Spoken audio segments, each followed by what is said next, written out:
Hi friends, ఈరోజు మేము మానస దేవి గుడికి వెళ్తున్నాము. ఇక గుడికి అయితే వచ్చేసినాము. ఇక్కడికి వచ్చి ఇక్కడ కాళ్ళకు పసుపు పారని పెట్టుకొని ఇక గుడి లోపలికి పోతున్నాము. ఈడ ధ్వజస్తంభం దగ్గర నుంచి లోపలికి డోర్ ఉంటుంది. ఇక గుడి లోపల ఇట్లుంటుంది.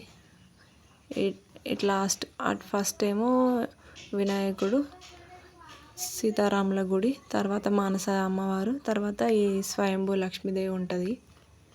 బయట ఇట్లా అమ్మవారు గుడి పైన ఇట్లా పాముల పైన కూర్చొని ఉన్నట్టుగా ఇట్లా చాలా బాగుంటుందండి.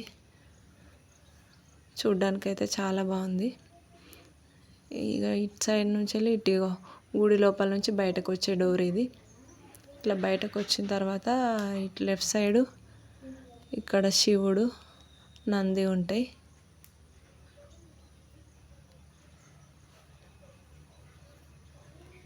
ఇక్కడ శివుడు, నంది, వీటి దర్శనం తర్వాత ఇక్కడ 108 లింగాలు ఉంటాయి. ఈ 108 లింగాలకు ఇక్కడ జలాభిషేకం చేయడానికి వీలుగా ఇక్కడ మధ్యలో శివుణ్ణి కట్టి ఇట్లా మధ్యలో గంగాదేవి వస్తున్నట్టుగా ఇట్లా దించారు.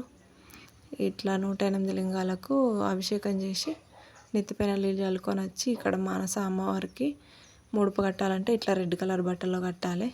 ఇక మేము లాస్ట్కి అయితే ఈడ ఆంజనేయ దర్శనం చేసుకొని గుడి లోపల నుంచి వెళ్ళి బయటకు వచ్చేసినాం.